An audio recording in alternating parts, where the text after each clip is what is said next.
I was depressed. I was going through some form of depression. And I remember praying, and I felt like the Lord said, until you actually set up your life in a way that prioritizes health and wholeness and actually bring all of yourself to me, you're not going to be able to experience any kind of healing.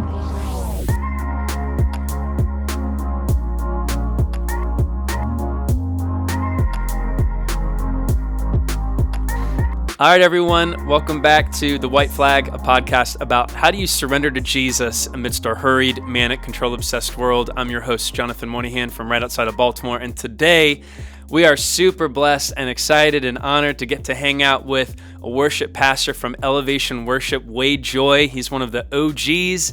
He's been around for a long, long time, and I've heard about Wade a lot from some of my friends at Elevation, but over the last couple months, we've kind of struck up a kindred friendship, passionate about these monastic practices, ancient faith, and man, he has a lot of ministry experience, a lot of time walking with Jesus. So I'm just excited to dive into worship, spiritual formation, and just how does someone at his level of responsibility and influence find time to lean into these ancient practices. So Wade, thanks so much for being here, man.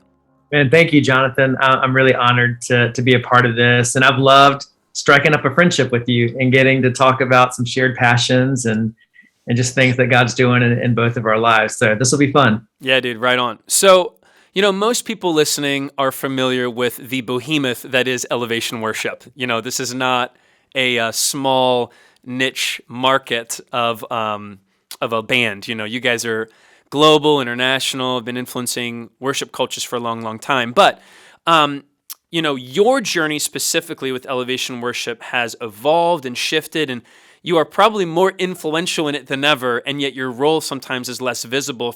So for those of you that don't know who Wade Joye is, talk about your relationship with Elevation Worship and kind of how that's evolved over the years. Give us the spark notes.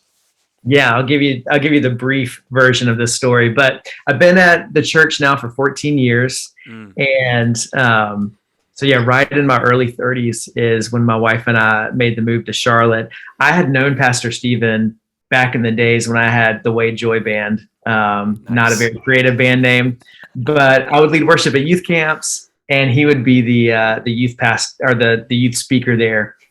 And I would just run into him every couple of summers, and then I lost touch with him, and I was a youth pastor at a Methodist church in Columbia, South Carolina. Whoa. And I'm also the contemporary worship leader, which that meant that it wasn't very contemporary at all. But okay. I learned a lot in those 3 years about the power of the local church, even when it wasn't my preference in terms of style. But I brought Pastor Stephen in to lead worship for a Disciple Now, and he told me about this new church that he had started called Elevation. I thought I was supposed to go plant a church in Columbia at the time, but the Lord had other plans. I moved up to Charlotte in 2007.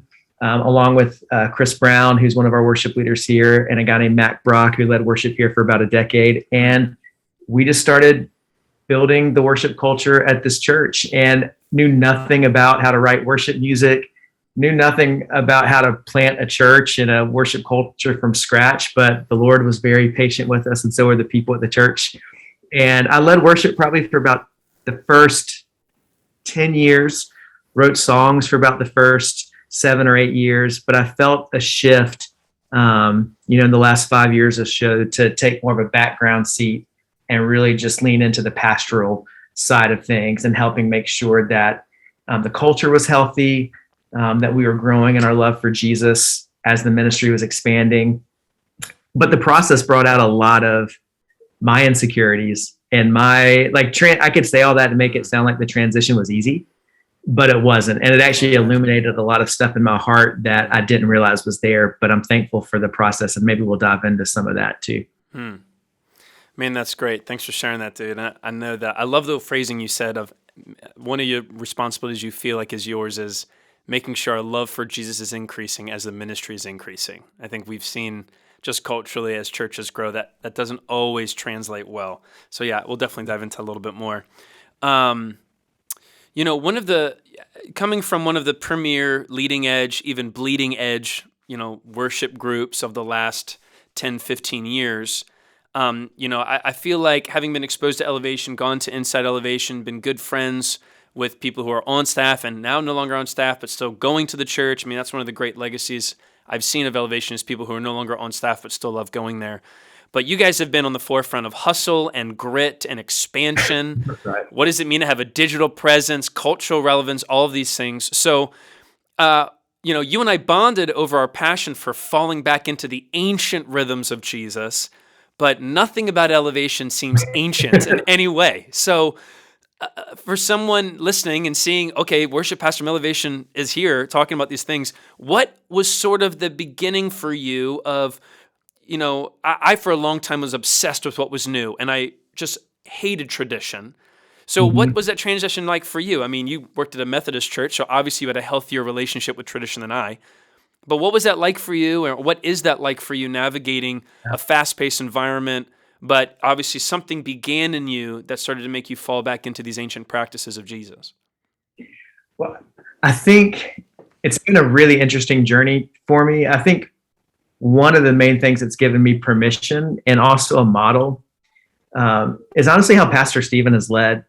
Okay. Not just our church, but just me personally, because I have seen in the midst of what it looks like from the outside, I've seen a real hunger for a very honest relationship with Jesus from him.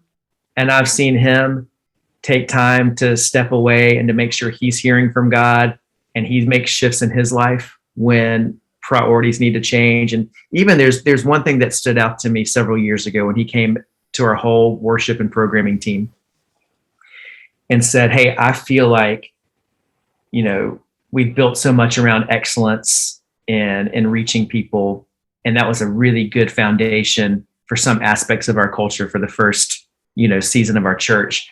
But I'm afraid that now we are serving excellence rather than excellence serving the mission. So we're going to break down everything in our worship experience and get down to what it means for people to have an encounter with Jesus. We're going to serve God, serve the people, serve the moments that we're trying to steward. Even just last week, him and I were talking about the sacraments of baptism and communion and how we don't have to do anything to make those moments special outside of leading people through them and making them, they're special in and of themselves. Jesus instituted them. And so I just walked through that with our campus pastors last week. So I think he has a sensitivity to, even if he might not do some of these practices that we're going to talk about in the same way you and I do it, he leads from that space and that same passion for the presence of God and figuring out what that looks like for each of us individually. So for me personally, I went through, you and I bonded over this. I've gone through several health scares with my family, with my kids. My twins were born premature. They're twin girls. They're 13 now, but they were born at 27 weeks. One was 1 pound, 14 ounces. Whoa. Wow. One was 2 pounds, 5 ounces. Wow. And the doctor said, one of them, she had a grade 4 brain bleed. They sat my wife and I down and said, you should take her off life support. She's going to be a vegetable. She'll never walk. She'll never talk. Wow. And the church kind of rallied around us. We prayed, we believed, and God did a miracle in both of our twins' lives. Like and they are living daily reminders of God's faithfulness for us. But I don't think I realized how much that trauma stayed with me under the surface. Because I tried to be strong for everybody and I tried to model faith. I don't know if at the time I knew how to process the feelings I felt of, one of my daughters has weakness on her right side. She has mild cerebral palsy from that. Most people would never notice, but I see her struggle with things where she doesn't fit in. And for so long, I tried to be the good Christian. It's like, I just trust God.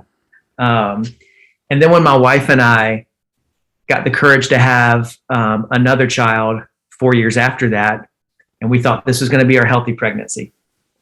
And she wasn't premature. She was actually a week late.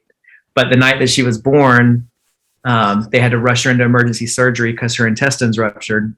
And then she went back to the NICU for 5 weeks. And then we find out she has cystic fibrosis, which that is technically a terminal diagnosis. Life expectancy now for that is late 30s, so they're making more and more progress.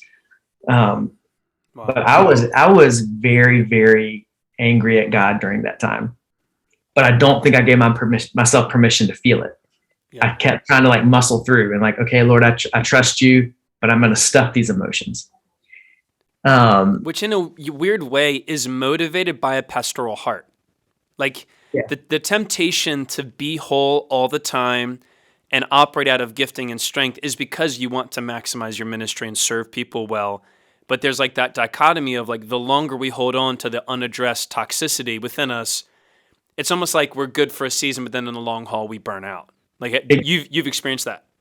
Yeah, exactly. And I was wanting to model what faith looked like without actually experiencing the rawness of faith that I feel like you see David model in the Psalms. Yeah, that's good. And so all that leads me to, and plus I was going through some personal transitions like we talked about it. I've been a worship leader for 20 years. Yeah. Stepped away from leading worship. And in that process, realized I built so much of my identity around what I did and not like who I was in my relationship to Jesus. And so that led me up to about 18 months ago when the world changed because of COVID. Interesting how all of this comes to a climax at COVID. Exactly. And I hit an extremely low point June of 2020. And I remember it was my twin's birthday week. And it was probably the most like, I was depressed. I was going through some form of depression. And I remember praying that week. And I felt like the Lord said, until you actually set up your life in a way that prioritizes health and wholeness and actually bring all of yourself to me, you're not going to be able to experience any kind of healing. And so that started me in a journey of making some pretty significant changes in my life to try to get other things that I could control healthy, to then create the space for God to start doing some real healing within me, which then led to a lot of stuff that I was reading that led me to these ancient practices, these monastic rhythms. But it was that turning point in summer of 2020 where I felt like the Lord showed me that I had run from not just my emotions, but growing up in a Baptist kind of legalistic church, I'd run from discipline, thinking it was legalism. Yep, sure. And a lot of times it can look the same, but have a different spirit. Yeah. And I was realizing the Lord was saying, you need to put disciplines in your life that are actually going to bring you to wholeness and bring you to healing. Mm-hmm. And that's been the journey that I've been on. It's beautiful, man. There's a lot of vulnerability there with your family and your own identity. I mean, like, I can't imagine how all of that worked together in this cocktail of deconstruction in a good way, but then also restoration in a good way. There's a really interesting quote I read about how religion has kind of been bashed for a long time because we're saying, oh, we don't want religion, we want a relationship. But at the end of the day, religion is sticking to a routine to stir the heart towards God even when you don't feel like it. And if that's what religion is, I want to be religious. Yes. And so it sounds like in the same way, you and I separately have come to see, oh, this is legalistic if I think I'm righteous before Jesus because of it. But a lot of these things that I was averse to are actually the very things that keep me centered, that force me to face my emotions.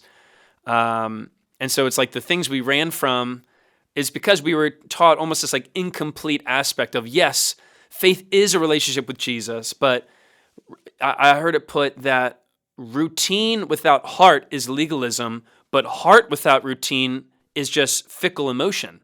And so you have to have routine to keep the heart grounded because the heart can't be trusted, obviously. Yes, I love that. What are some things that are different about you now than even 18 months ago? You said you started to adopt some things. So for someone listening, we kind of dive into contemplative prayer, lectio divina, just being quiet and going for walks. But what are some of the tangible things that you or your wife have adopted into your spiritual practices that are even different than who Wade Joye was 2 years ago? Yeah, and I'll give you a wide range of it too, because cool. I feel like a lot has changed. From the most practical level, which was honestly the first step in my journey, it was getting physically healthy.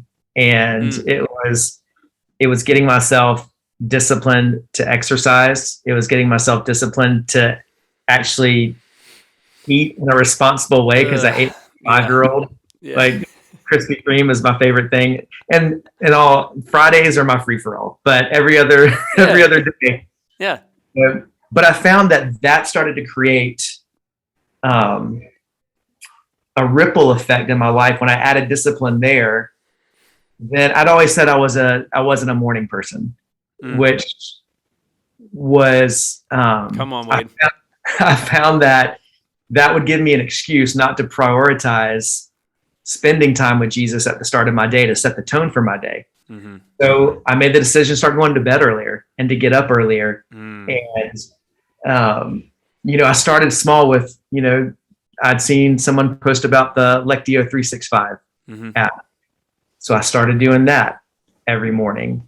And that led me to start reading How to Pray by Pete Greig. And then that led me to some Dallas Willard stuff. And then that led me to John Mark Comer. And then that led me to Henry Nouwen. And then Pete Scazzera. And I just started reading stuff, which also a very practical thing is my wife and I, one of our favorite things to do would have been, we love watching our shows at night. Yeah. But what I found is not only would that make me go to bed later, which would make my mornings more difficult. Yeah. I was not feeding my soul anything that was nourishing it.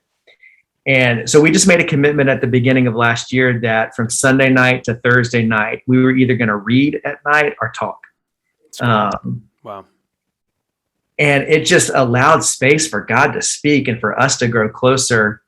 And we're not exactly that rigid about it right now, but I would say about half of the nights of the week, we've established a new rhythm to, I'm way behind on all the shows my friends are talking about now. And I still love TV and I still love movies. So I'm not trying to sound too holy there. Sure. Yeah. But I found that reading draws me closer to the heart of God. It challenges me with new ideas. It gives me new things to try. And part of that has led me to becoming more disciplined about Sabbath. I used to think Sabbath was just a day off. Yes. And then I realized that on that, what I considered my Sabbath, I was doing work. It was just unpaid work. I wasn't doing anything to contemplate Jesus, to delight, anything that I love to do personally as a hobby that actually fueled me. Yeah. And so my wife and I are trying to learn to plan to do our errands, our chores and everything on Friday. That day of preparation. Yep. And then Saturday is our Sabbath. And so those are some of the things that have really, reading a lot of Pete Scazzera's work, I've tried to incorporate the daily office rhythms. And so for me, I'll do my time in the morning, which is typically about 15 to 20 minutes of silence. It's going through Lectio 365. And then I'll vary kind of the end of that according to different seasons. Around lunchtime during the day, I'll usually do about 2 minutes of silence. I might do the Lord's Prayer, recite that. Right now, I've just kind of been reciting Psalm 23. Beautiful. Around lunch, just because I'm really gravitating to the idea right now and centering myself around the Lord being my shepherd. He guides me along the right paths for his name's sake. I'm trying to get that truth really deep in my spirit. And then at night, doing some form of the examine prayer. And my wife and I will do that sometimes together through the Lectio Night app. So yeah, it's a lot. I feel like in a lot of ways, everything has changed about my rhythms, but it was all little by little. It wasn't this drastic change. Yeah. It was trying to add one piece and get that established. And then let's add another piece to that. And I feel healthier than I ever have. I'm still by nature an anxious personality. Mm-hmm. And so I still struggle with a lot of the same struggles, but I found new ways to pivot out of the anxiety quicker and get more to a place of rest than I had before. It's so good, man. There's so much to extract from that because one, it jumps out to me that you just do 2 to 3 minutes of silence at lunch because that little bit really does shift your posture the whole second half of the day. I notice a difference when I take a walk and just go reflect, even if I'm not praying, just Yes. disabling your brain in some ways, or the input centers, And then the other thing too of just like how problematic TV can be, not as a sinful thing, but just how it can become this ultimate rhythm at the end of the day where you don't think, and then it sort of takes away your ability to have presence in the morning. And then a question I have for you is, my wife and I, two questions. One, have you found yourself like tinkering with this a lot over the last 18 months? Like adding things and just tweaking? I find myself constantly tinkering and tweaking and changing my morning or what I do and stuff like that. Right. Yeah. I'm always, or for me, sometimes I love structure. I love routine, but I like to vary things up within that structure and within that routine and to keep it fresh. I think what I'm having to realize right now is I can't keep adding. I have to, like, if I add something, I might need to like subtract something here. Yes. And so that's been my challenge. But yes, we've definitely been trying to find our right rhythm. And even with my wife, as we've been talking about this, figuring out the rhythms that work for her might not be exactly the same rhythms that work for me. Yeah. Because I'll just say, oh, just do this. And it's like, she's got a very different home situation than I do. She is not a morning person. Like, I've always been able to wake up early. She's probably more like you in that she's a night owl, could stay up late, even does good work late at night. Mm-hmm. Just an honesty, man. Like, I want your advice on this. Sometimes at the end of the day, the TV will not be on, and there's a moment where I know I could choose to do the Lectio 365 end of day prayer with my wife, or I could watch Seinfeld, and like in insecurity, I don't feel godly enough to like lead her or initiate that. So sometimes I'll just turn on a show, or I won't initiate. Like, please tell me I'm not alone in that there's a tension you have to navigate sometimes of choosing to be holy or just being worldly and plugging away and watching something. I think I wrestle with that too, because I have like the inner critic that imposter syndrome. Yeah. I'm like, you have to, if you don't get this right, you're not a good husband. You're not a good leader.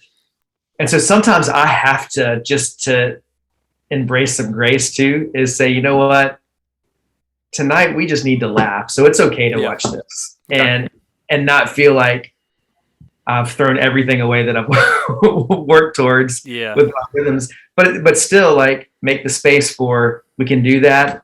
And then let's still make sure we have something that's centering at the end of the day. But if we forget and don't do it, then I've got to give myself grace for that too. So I think we're trying to figure out a little bit of where can we bring some of that levity into at the end of the day and not feel everything has to be serious. Yeah, especially in pastoral work, you are doing deep emotional work, deep thought work, long work. You're talking about the sacraments and how do you make them more formative for people. So when you come home at the end of the day, there is like that spiritual fatigue almost of, then you have to lead again at home. And that is the burden of ministers, to lead your best at home. But that is a reality of, man, I'm tired, and you have to still choose to lean into it. I do think the other aspect too, that what you said resonated with me, is I find myself, as I sort of have journeyed into this space as well, I find myself reading more for less production and more so for my own spiritual health. So Scazzaro, Willard, Nouwen, none of them typically have like immediate translations into my ministry context. They do in like my pastoral context, but it's not like reading Good to Great or Power of Moments or Chip and Dan Heath, where it's like, okay, now I can be bulimic in this information and just give it to you. Like those books need to be metabolized and processed before they can even have a benefit. Have you found yourself not drifting away from productive leadership books, but I guess shifting what your library looks like? Yes. I have read, the majority of what I've read have been around more of the contemplative practices. Outside of that, I've gotten really into a lot of biographies or autobiographies, both church fathers, but then also just, I just read the Andre Agassi biography. I'm fascinated with the psychology of people who have been successful and what their rhythms are, and then so I still love that, but I would say the majority of what I read right now is interior work.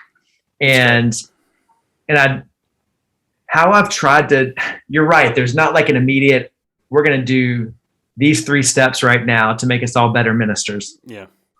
But it has helped me prioritize with our team, creating some different avenues for conversations right now. Yeah. So we've gone through some podcasts together this year, had a weekly, all of our meetings in the past had always had, yes, there was prayer, but there was always an agenda after the prayer.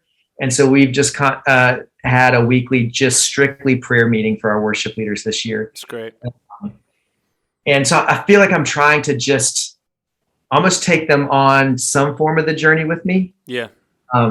I can't remember who said this the other day, but I was watching something where they said the greatest thing a pastor can bring to their people right now is a non-anxious presence. And I think that's something that really challenged me. Like if I'm going through this, if I can help bring a non-anxious presence to a very anxious world right now, and then that can trickle down into our leadership, then I think that's a worthwhile thing right now to work towards, or to let God form in us. Yeah, and it's, the jumping into the deep end of the contemplative and the interior life, the inner work of the soul, it always has almost greater ramifications on your long-term leadership, but it doesn't have the stickiness on the front end to motivate you to get into it because you aren't in control of how you apply it. And when you read a book on prayer or read a book, I just finished Henry Nouwen's The Wounded Healer again, and it's like, I know this is going to do good, but I'm not in control of when. It's going to happen in some other context. You can't manufacture a non-anxious presence. So it is like the rhythm over the long haul, that agrarian illustration of Jesus of just planting the seed, watering it, letting it go. It's going to make a big difference. So you talked about organizationally how you're trying to implement this. So one of my big questions I wanted to ask you, I did not get to ask when we first connected, was how do you fight for silence and Sabbath and solitude in an organization that I imagine almost makes it like prohibitive at times? Like set list changing last minute, planning center coming out, Ableton is changing. I remember coming to one of the first times I was exposed to elevation. I came on a Saturday at Ballantine, and I watched you and Chris Brown change the worship service in between. So just knowing the hustle and urgency in which you approach ministry, the judgment I make sometimes is, I bet in some ways this organization almost prohibits Sabbath in some ways. So I know you're shifting culture and changing things, and obviously you would never encourage someone to dishonor the Sabbath, but what's that tension been like for you as like someone who's running the race and dragging people behind you, but also having to navigate the realities of your team? Yeah, I think, one of the things the Lord's really shown me, and I remember a very early end of year eval I had with Pastor Stephen, where he told me, he's like, you've got to get something in your life that recharges you. You've got to get, like, your end all be all can't be everything that happens here. And he's like, no one's ever going to take responsibility for your relationship with Christ but you. That's great.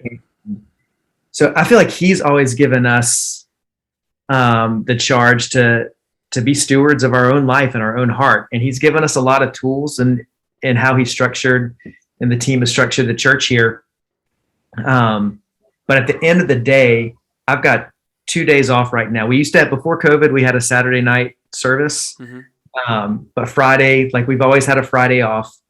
And now we actually have 2 days off with Friday and Saturday. I have to be responsible with how I structure my time. Yes, there might be last minute things that come up. They honestly don't come up as often as you would think they would. Come on, Wade. I know And so, exactly what you mean. and so I think sometimes we blame the church, or we blame leadership for not allowing us to honor our Sabbath, when it's really our own lack of preparation for our Sabbath. That's great. And so I think that's one of the things that we've talked to the team about recently, of if we do our jobs well in the beginning of the week and setting things up, hopefully that gives us space to be able to be present in how we need to be present in wherever our Sabbath falls. But will there be a time where I get a text on Saturday? Yes. Sure. And I'll deal with it if I need to. I know the texts that I need to deal with, and I know the ones that I don't need to deal with. But and the scripture is clear. If the ox is in the ditch, like, you have to labor to take care of it. Even Jesus healing someone on the Sabbath. I'm like, this is not a rule that binds us. It is a gift that gives us life long term. So you're right. You can't be legalistic about it. And so that's where I've had to set up, I know I can set up certain boundaries that are within my control. And then as somebody who's under authority, then I know the ones that I can't control and be in the position I'm in. But I feel like I've been given so much latitude to structure my life in a way that, even though 100% we are a very fast moving culture, but I've still been able to go on this journey and still find the space to make all the changes we've talked about making here. And so I think that's where but I had to realize it's on me. Like, no one else is going to do it for me. Yeah. And in that process, there's going to be people who are 10 years behind you in their own journey, and you have the chance to expedite their transformation. But like, you're going to have to be way further down the field and see that non-anxious presence, that maturity that they're going to long for. And they probably won't be able to articulate it. But then when they get close to you, they'll be like, hey, Wade, you're operating at a high clip. Like, that's one of the things about Sabbath is I think it helps you actually perform better. That's not the why. Rich Velotis is clear. Don't do a Sabbath thinking that God will somehow bless your ministry more. But there is a longevity, there is a spiritual healthiness in the soul that you could almost tell at the end of a calendar year who's been practicing this rhythm and who hasn't. And so you set every people up for success. So, for me, when we didn't have services for several months due to COVID, I had begun this journey of engaging the scriptures, rich, quiet prayer, withdrawal from the world. And so when we didn't have services, I had never been positioned to be more healthy and more sort of disassociated from the highs of a worship gathering. But I know for a lot of people, COVID kind of exposed that as much as the service is about the Savior, they love the emotional high of the service almost more than encountering Jesus. So what have you found in your pastoral experience to be ways to help shepherd people into even just asking the question, do I love the service or do I love the Savior? And that doesn't mean that you can't do great, excellent, high-end production. Mosaic, we do that. But it is something we have to be cognizant of as we shepherd people. And so in your own soul work, what was helpful for you? What has been productive as you help shepherd other people? Because there's ministry leaders and worship volunteers and people who engage in worship services every week listening to this right now. What are some things that you would say to them to help make sure that they are worshiping the right thing? Because, any good thing that becomes an ultimate thing becomes an idol. And so, as someone who's been responsible for some incredible ministry moments, how would you answer that? How would you shepherd people away from where a great service can be problematic at times? Yeah, it reminds me of, I want to make sure I get the details of this right. I taught on it at an Inside Elevation, actually, I think it was when King Hezekiah went in, and it said he was tearing down the high places, and he actually went and he destroyed the bronze serpent that had been placed in the ark that the Israelites had started worshiping. And so this instrument of deliverance had now become an idol. And I think that's one of the things that we talk about a lot here is not letting the method of how we do something become the main thing. Like, you've got to make sure these things serve the ultimate purpose, which is worshiping Jesus. And so and when it gets out of balance, that's when you've got to break it. That's great. And that's what I was saying earlier on is, when we kind of completely stripped bare our worship experience. We used to do all these creative elements. We did all these openers, and not saying those were bad, but we had started to make those, we were serving those and feeling like we always had to have that in each service. And if we didn't have that, then people weren't going to be wowed, and then they couldn't hear from God. And realized that that was completely out of alignment. And so I've seen us as a church really simplify things in seasons to say it's about worship, it's about the word, it's about people encountering God, it's about creating spaces in prayer. I will say though, and this is probably going back to some of what we've talked about, I don't want to vilify emotions either, because sure, yes, I think emotions are a God-given way for us to encounter his presence, to encounter Jesus, and bringing all of our emotions, yes, the good ones, the frustration, the lamentation, all of it to the Lord. And so I think as worship pastors, as lead pastors, I think we've got to walk people through sometimes the why of what we're doing. And this is all pointing to Jesus.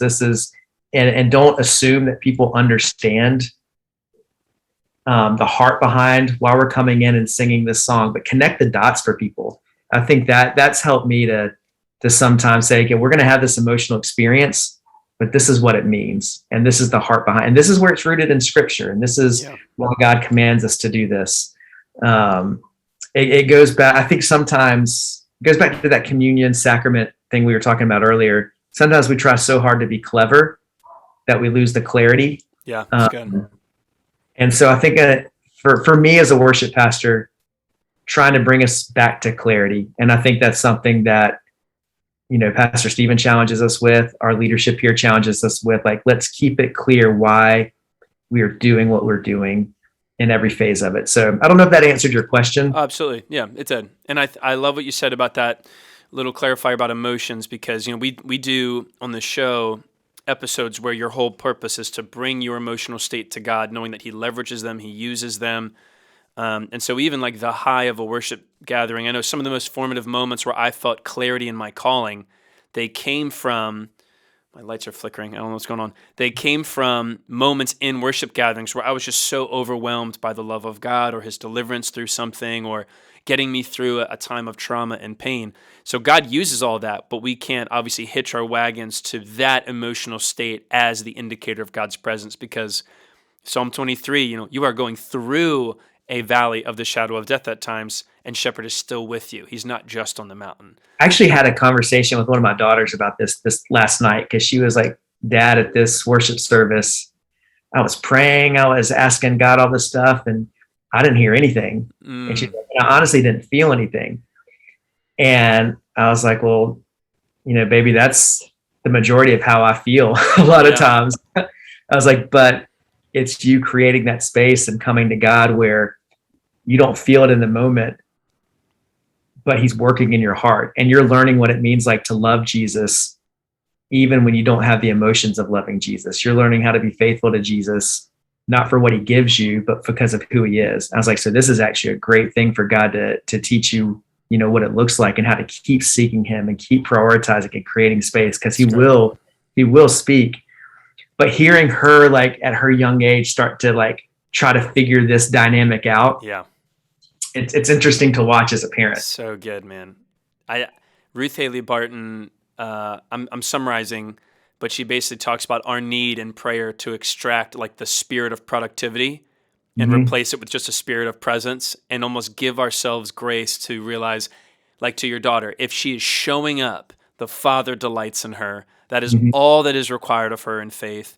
And then everything else on that is a bonus. Now, obviously, we still need community. We still need communion with God. We still need to feel things. But there's even some people who suggest that God will, like with Job, even allow seasons where distance seems to be there because it's a sign of maturity in some capacity. And I think sometimes we try to fit everything into a puzzle piece and oversimplify it too much. But I have found that to be true. Even when you read stuff like Memoirs of Mother Teresa, there were years where her prayer life was void of emotional highs, and yet she remained faithful. And it's like, those are the people you don't understand, but you want to be like. The ones who aren't crying after worship, but they're still just going to do what they're called to do. And it's like, okay, there's something different about you. And then if I'm honest with myself, I'm like, I want to be like them, but I don't know if I want to go through the dark night of the soul. Come on. To be like them. Yeah, I don't want to have my identity stripped and have my children be in the hospital and have to go through positional changes and all the things that draw you into this place of maturity and presence with God. I just want the back end of it.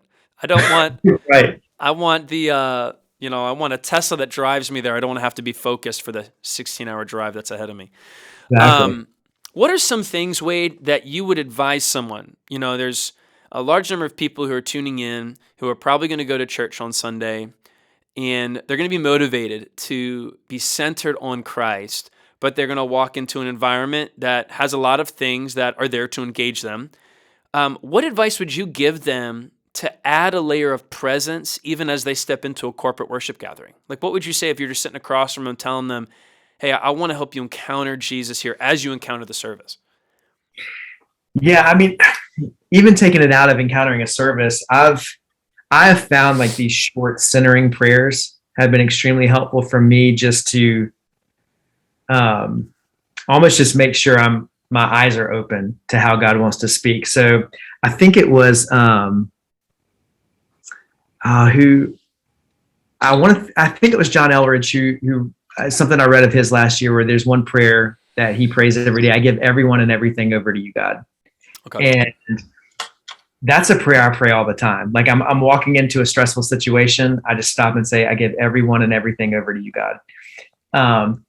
And so maybe going into a worship service before everything gets kicked off, I would find some type of scripture or just centering prayer that helps you, like, at least get your heart in a place to receive. Yeah. And to be aware of how God is moving around you. Probably the thing that's anchored me the most this year is the Lord's Prayer. I've really been trying to dive into the richness of that. It's great. And to me, that's a great place to start. Yeah. And say, God, before I worship corporately, I'm going to worship you and pray in the way that Jesus taught us to pray. And I want to stand on these truths as we worship. That's great. And so that to me would be a helpful thing. If you're on staff at a church. Yeah, that's true. That's a different element too. That's hard. I would find, for me, especially in my worship leading days, or if I was about to teach or something, I would have a moment where I would almost like say, God, here's all my stuff. Here's my fear. Here's my frustration. I know, because I also have a job to do, that I've got to make sure X, Y, and Z is taken care of. Yep. But right now I'm stepping into. Here's what I found. Siri just started talking to me. Good. I'm stepping into who you have called me to be, who you say I am, and I'm stepping in to your grace in this moment. And I actually would just take a step, and it would help me like switch something off in my mind. Like I was actually stepping into a new state of mind, a new awareness in my heart. So I think there are little small things like that really can change things for you. Yeah, the idea of centering prayer, man, that just jumps out at me, because when I get distracted a lot, I tend to need a scripture memorization or a benediction or something to bring me back, because my brain is going down the 3 end-of-year reviews I have to do, or the errand I have to do, or the vehicle registration I have to take care of before I get pulled over by a cop or something. And it's like, I don't know if it's Psalm 36 or 136 or 38 or 138, but it's the search me, O God, and know my heart, test me and know my anxious thoughts, point out anything in me that offends you, and lead me along the path of everlasting life. Like, I come back to that all the time. Or Psalm 19, it's, may the words of my mouth and the meditations of my heart be pleasing to you, O Lord, my rock and redeemer. It's like, I need the words of scripture when I'm not motivated to say them myself. And I wouldn't have thought of that as centering prayer, but you're right. That's all it is. It's taking a centering, pre-written thing that grounds you in a way that you can't ground yourself. Yeah, that's helpful for me. And even because of my anxious mind, sometimes if I just write something down, it kind of takes it out of that distraction thing. So if there's something that is like warring against me in my spirit, I'll just try to like write it down or send an email to myself real quick. And it gets it out of the present for me and allows me to be more focused. So even like something super practical like that. Yeah, helps. We had a trauma therapist on, and she talked about all the things that come up that aren't for this time, you have to have an avenue to bring it aside, and like it's as a sign of handing it to God, like spiritually I love that. releasing it from your possession. And then the truth is, as you know, there's times when you forget something to write it down, and then 2 days later, right when you need it, the Spirit brings it back, and you're like, all right, God, thank you, looking out for me. Like, but it's when I know I get in trouble when I try to hijack a quiet time or a moment of prayer and distort it into, a professional time or something like that. So it's just crazy talking to people like you who are all independent in our dialogue, but they're saying similar things that just constantly keeps coming about. And it just makes me feel more confident that like what we're listening to and how we're learning is all like in line with a similar thread. Like God is at work here. There's definitely something brewing coming out of 2020 in people's hearts that I think all of this is connected to.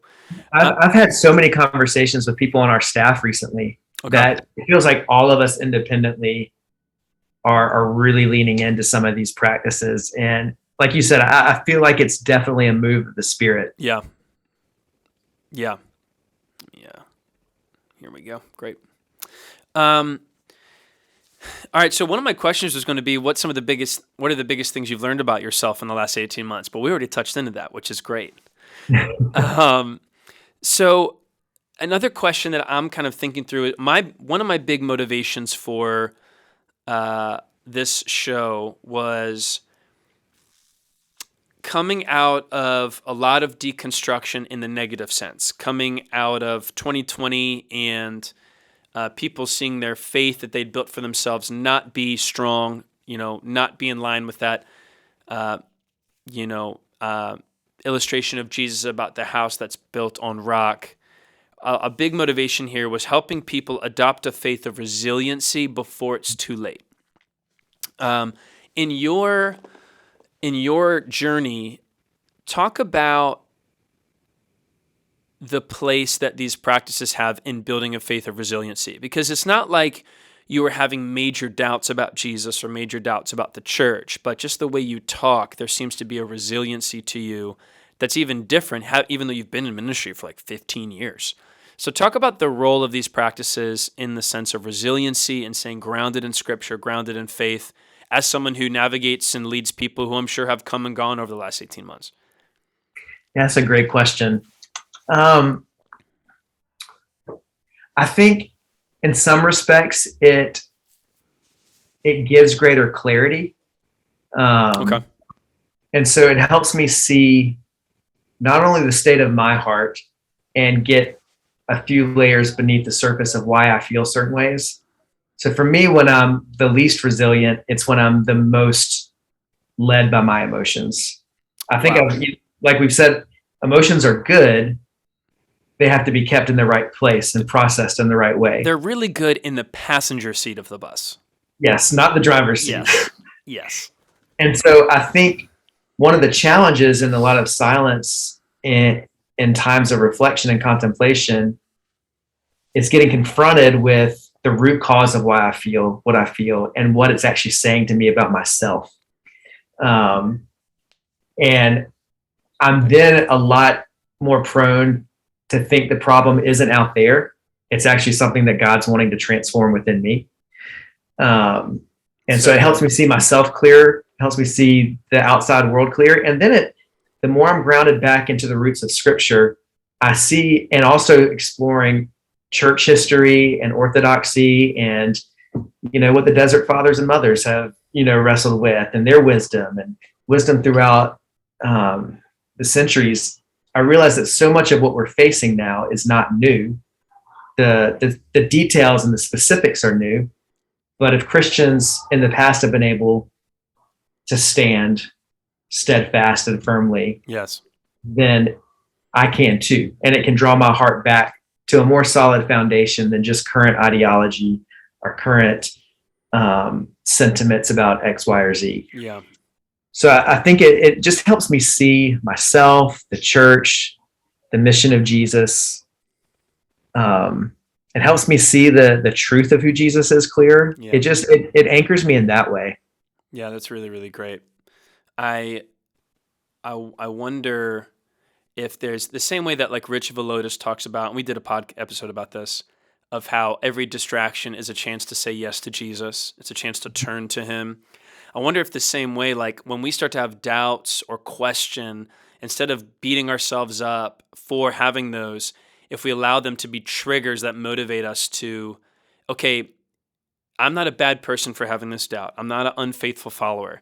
But is this indicative of a growth area for me where I've gotten away? Maybe I have been watching shows more. And it is, a lot of it stems to just showing yourself grace and the grace that God already gives, but now you have to give it to yourself. But the idea that our willpower isn't enough to just stay the course. And so inevitably when we do fall short or fall away, we can leverage them to be like triggers that motivate us to greater steadfastness, or like you said. Yeah, to me, I talk about sometimes with people like having pivot practices, which help me pivot my heart from whenever I know it's getting into that like doubtful place, fearful place. That's where, some type of centering prayer, some type of contemplation, some type of daily office rhythm, it just pivots my heart back. And I think that also is what it's resilience there. It's like I'm starting to get over here to anxiety. Yeah. And boom, Lord's Prayer, silence at noon. It helps me like pivot back to my center. Pivot practices. I'm really digging that. I haven't heard that phrase yet. So that's a framework that helps me.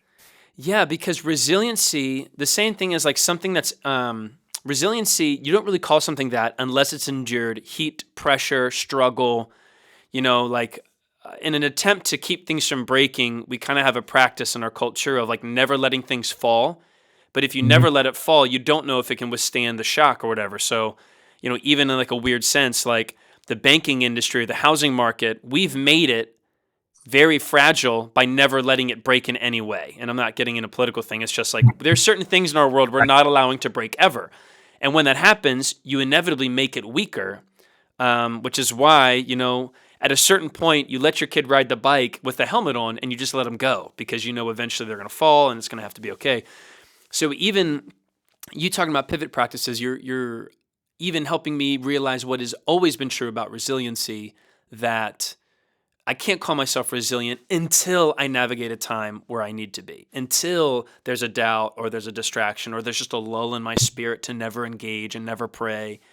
And it's only after returning to the Father that I could call myself or even be considered resilient. And the goal isn't to label yourself something, but I think it should be motivating and comforting to people, not something they put themselves down for. As you're talking to, it really is like resilience is being stretched, being put under pressure, and then coming back to a center. It's like coming back to a stable foundation. And I think that's everything we're talking about is designed to do. Like life it's hard, it's weary, it's frustrating, it's beautiful, it's all these things. And we've got to have something to anchor our emotions and anchor our heart and anchor our spirit. And another thing that helps me too is remembering, really putting a practice of rehearsing the past, remembering the past, because it's so good. Come on. Yeah. I read something by Now and recently in his book on discernment about. Bro, I just started that like 2 days ago. It's awesome. Where he talks about if we don't allow the past to inform us, we're turning our most intimate teacher against us. Oh. He probably said it way better than I just paraphrased it. Oh, it's so good. But I think when I look back at my life and I see the times where God was so faithful, even when I was the most fearful, and even when I didn't have anything together, and even when I wasn't doing any of this stuff, it's still so good to me. And when I look back, it helps me be more resilient. But then it's not just our personal history. That's where I think we have to look back at church history and back at scripture. And I think that's an even deeper well to draw from. Yeah. And I think one of the dangers of our generation is to make things so myopic and so about just us and our experience with the Lord, which there's value in that, but it's so much richer when you look at the history of the church and the totality of the followers of Jesus. And there's so much we can learn from there. Well said. Yeah, we didn't really get super hyper like individualistic until the last like 70 years. And so God's work was largely communal, expressed through church community. And it wasn't until we got so affluent we didn't need anybody anymore that we started to drift into, that sense of reflection where, even I'd imagine for you and just how God has moved at Elevation, looking at what he's done through the church, that has even encouraged you in those times when you reflect, not just on what he's done in Wade's life or your family's life, but just through the community, that aspect of it as well. I do think I've become obsessed with learning about like first, second, third century church history, just because it makes me feel like, okay, we've got it bad now a little bit in some ways. Like our world is hostile to the ways of Jesus and the teachings of Jesus, but it's not that bad comparatively, right? Right. And so just seeing the resiliency, like you said, of the Desert Fathers and Mothers, it's like, all right, I'm going to learn from them because they would look at us and be like, well, you guys have it really easy. What are you complaining about? Right. Yeah, I think that's something that God's given me more of a passion to dive into more and to really study in this next season. So I'm excited about that. Cool. But that's where my hunger right now to read as many biographies and as possible. It's I think there's just so much they can become mentors in a sense across centuries. So beautiful. What are kind of getting close to the end of our time because I want to honor you and the time you've given me. What are like 3 books? Someone who's hearing your story and they love what they're hearing, they're motivated, they're encouraged, they see you operating in a fast-paced culture, but drawing into these unhurried rhythms with Jesus. What are like 3 books that were really formative for you that you would totally encourage people to get even for Christmas for themselves? Yeah.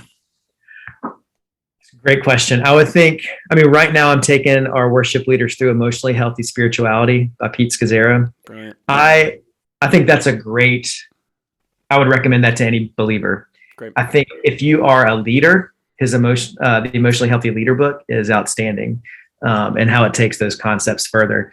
So I'll lump that in and say that's one book. There's leadership, emotionally healthy spirituality, emotionally healthy discipleship. Like, just get the whole package. Just get all of it. I just read The Way of the Heart by Henry Nouwen. Yeah. Love that. I told people, if you listen to this, if you read the book, you can throw out the podcast. Like, everything is about that book. That book I think is great. I would say something that really resonated with me was Life Without Lack by Dallas Willard. I haven't read that one, no. Yeah, that was very transformational for me earlier part of this year. Okay. I've been chipping away through The Renovation of the Heart, which is The Divine Conspiracy by Dallas Willard, and it is just dense and wonderful. And I don't have good reading rhythms right now. I've got like a 4.5-month-old at home. It's just what we're figuring it out. We're making it work. I understand that season. Yeah, I'll throw in one more by Dallas Willard. His book called Hearing God. Okay.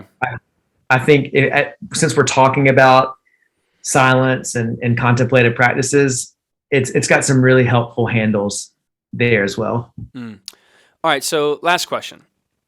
You are someone who has grown as a preacher and teacher at Elevation. I've watched you. I remember on Christmas a couple years back. It was one of the first times I could remember you like introducing communion, and it was like a teaching for maybe the day before Easter or the day before Christmas. I forget.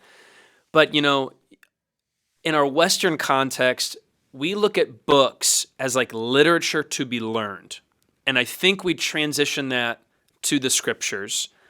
But as you speak, and as I've listened to you preach, occasionally over the years, it's obvious to me that there's even with Lectio 365, there's a passion for encountering the scriptures, not just looking at it as a book to learn.